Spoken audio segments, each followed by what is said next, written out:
An executive order signed by President Donald Trump August 10th recommended several changes to the way that Americans vaccinate children in our country.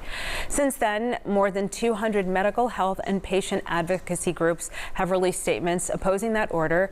Dr. Cynthia Cross is a pediatric hospitalist with Le Bonheur Children's Hospital. She's here to offer insight into this debate, and we are just learning that there were 2 measles deaths in Pennsylvania. That hasn't happened in 35 years. They were unvaccinated. So that is the news of the day. What are your thoughts on what happened there? So very sad, and when parents don't vaccinate, I really think they believe they're doing the right thing. Unfortunately, the information that's available to folks has become highly politicized. We get to hear a lot about vaccines and vaccine side effects, and I think not enough about the diseases that these vaccines were designed to prevent. Most of these illnesses were associated with high burdens of sickness in children, death in children, and sometimes long-term disability like hearing loss, or kids getting pneumonia from measles and dying from the complications. And then there are long-term effects of measles, something called subacute sclerosing panencephalitis, which is a brain disorder.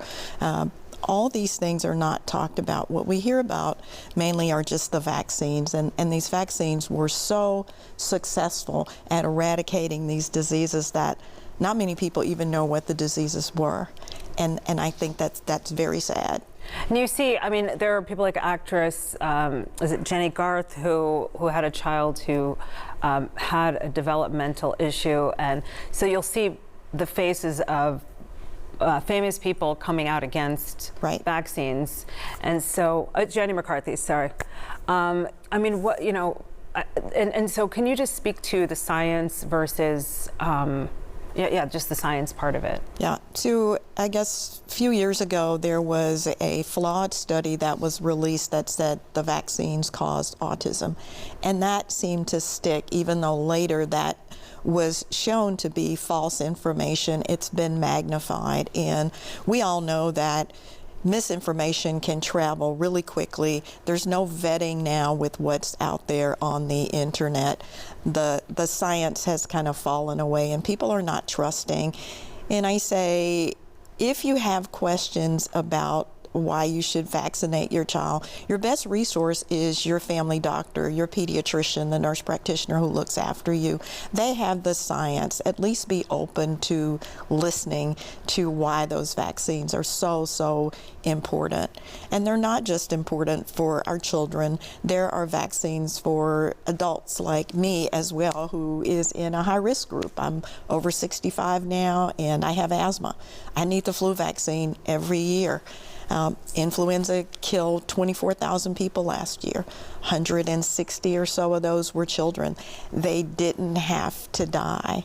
And I say, folks, please, please, please, at least explore the science behind these vaccines. And is it, if you get several vaccines at one time, is that a bad move? Or is it, does it matter? No, there are combination vaccines, and those have been used for many years, and they're safe. Sometimes you might get a bit more fever, and I say Tylenol within that first 24 hours of getting the vaccines, that helps. And sometimes you get a little irritation at the site. To me, that's a much less price to pay than having a child die or have permanent disability or ending up in the hospital with one of these illnesses. 320,000 hospitalizations last year from just influenza. You know, think about that.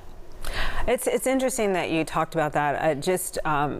As taking care of both of my parents, I just recall there were times when I was like, okay, it's either this bad thing or this worse thing. And so you're basically saying you have to weigh what could be bad or what could be worse, and decide from there. Right. Look at the evidence. Learn about these diseases. You know, Google diphtheria. That's the D in the DPT. Google pertussis. Don't just Google vaccines. Learn about these disorders. We also have young providers who have never seen these illnesses, and that may lead to a little delay in diagnosis. These diseases are coming back, and they don't have to.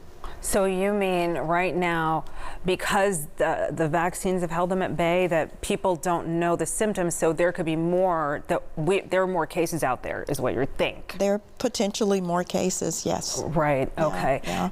What do you do if you're just seeing all this conflicting advice? I mean, I know that Lebanon has a great website Yes. To go to. Do they kind of talk about that there? Yeah, okay. There's information on the website. Please check it out. Also, talk to your provider, talk to your doctor.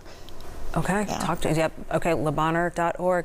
Thank you for helping us through this. It's a difficult time to know what to do. It's a tough time. Yeah. It is. Yeah. It is. All right, thank you, Dr. Cross. You're welcome.